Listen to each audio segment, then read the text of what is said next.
محترمو خبره د وطن خبره ده، خبره پښتنو خبره ده، خبره زموږ د ټولو شریکه خبره ده او دا په دې خاوره باندې د هغې وینه خبره ده چې په جبر باندې په ظلم باندې بې ګناه تویې کړلې. دا د هغو اوښکو خبره ده چې د پښتنو میندې یو، د پښتنو خویندې یو، د پښتنو ماشومانو نه لا تر نوې ورځې پر اساس دي. دا د هغې بدبختیو خبره ده چې د ډالرو په جنګونو کې زما د وطن د بچو یې جسمونه ټوکړې ټوکړې کړل.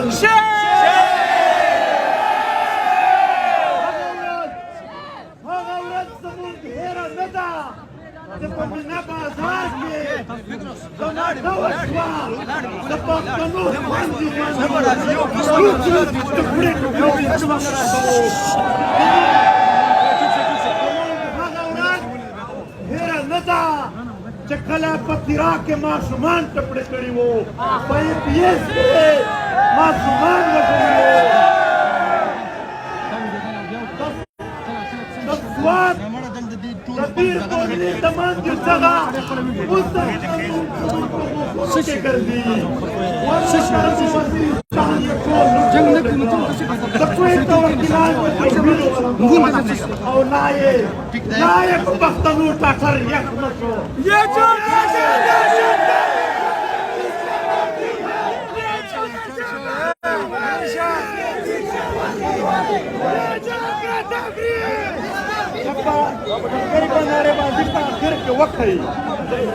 محترمو دا یې ټټر نه ده یخ شوی ستا په وینو. نن نه څو ورځې اول یې په پولیس لاین کې د دغه خاورې سل نه زیات ځوانان شهیدان کړل. د پولیس لاین شهیدانو ته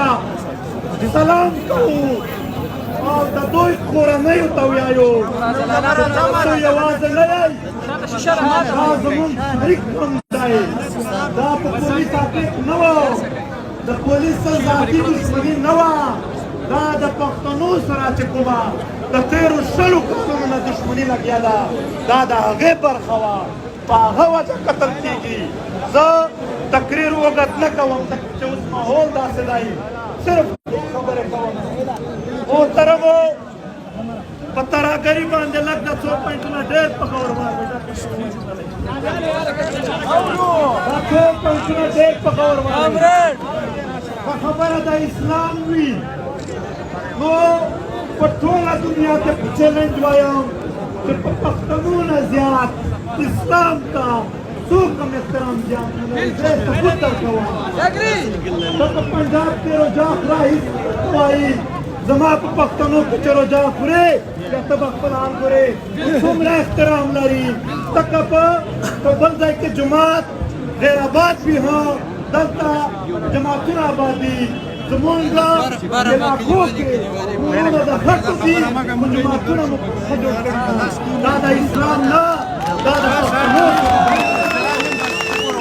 محترمو د اسلام په نامه پښتانه څنګه وژني؟ د اسلام په نامه پښتانه ولې وژني؟ دویمه خبره د پاکستانیت کوو چې که چېرې دا د پاکستان مسله وي نو په اټک دغې خوا په دریاخان پل هغې خوا موږ خو تر اوسه پورې نه ټارګېټ کیلینګ ولیده، نه مو بتاخوري ولیده، نه مو دماکې ولیدلې. بیا یوازې پښتانه ولې ټارګېټ دي؟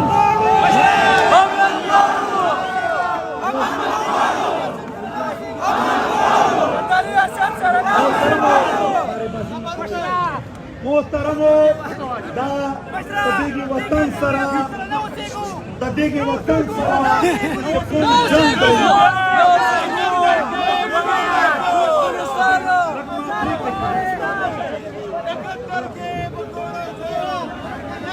محترمو دا په دې خاوره باندې دا هېڅ جنګ نه دی، والله دا د پاکستان د جنرالانو د ډالرو جنګ دی. دا د دوی د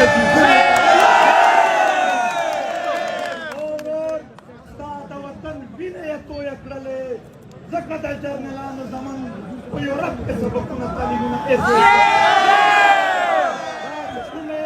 دوی ته دلته غیټې لګېږي دا د پښتنو د وینو په تناسب ورته مونږ په دې خاوره باندې نور دې جنګ برداشت کولو ته تیار نه یو نو زه خپل تقریر رالنډوم اخري خبره کوم دا پاڅونونه دا چې په کومو سیمو کې نه دي شوي هغه سیمې خلک تیاري وکړئ پښتنو راووځئ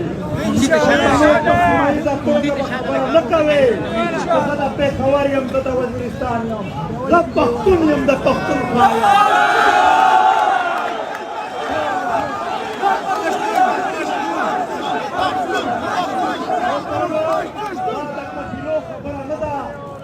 علاقو خبره نه ده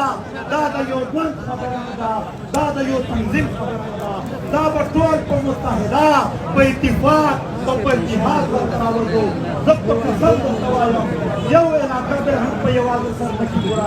یو قبیله به په یوازې سر نه کېږي یو تنظیم به په یوازې سر نه کېږي دا شریک کم دی په شریکه باندې راوځو او دا د باباګانو تاریخ به باندې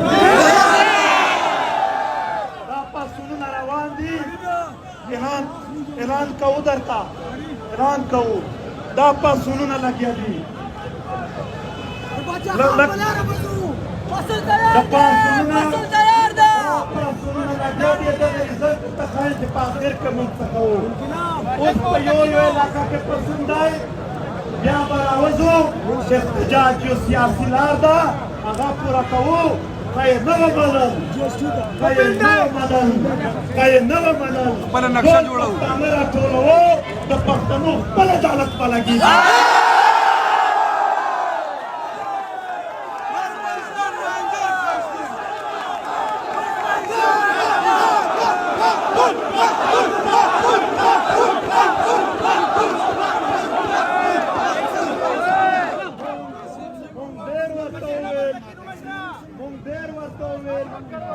کمیشن جوړ کا دا یې نه جوړوي خپل عدالت لګوو په هغه عدالت کې د دغې پښتنو مشرانو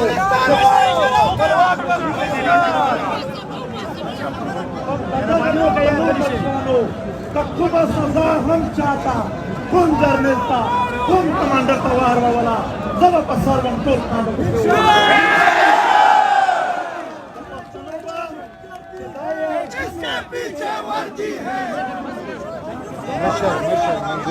پښتنو ته د ریاست انصاف ورکړي که نه یې ورکوي موږ خپل عدالت خپله جرګه خپله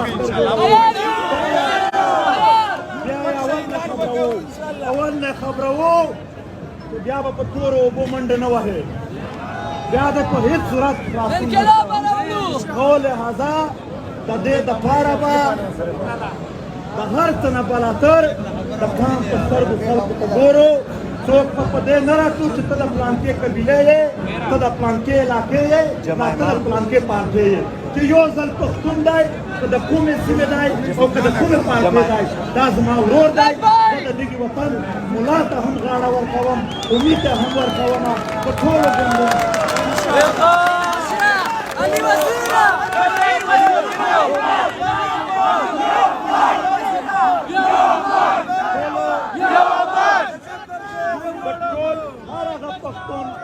پښتون دی په پښتنو پسې اسمان نه ده راخیستی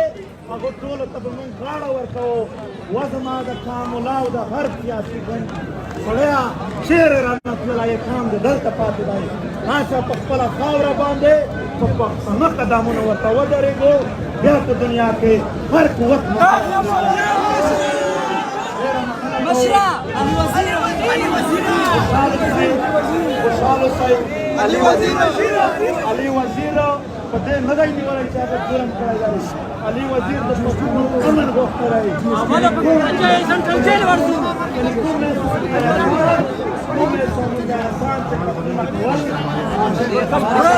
کور کمانډر نه کروڑ کمانډر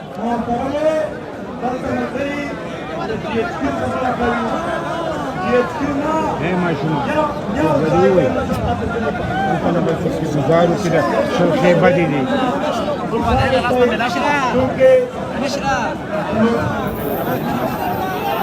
مشروع ولا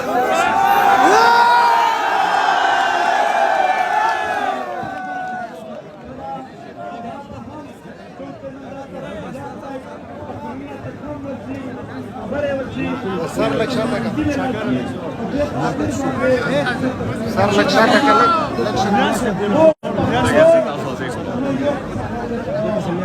Dahila,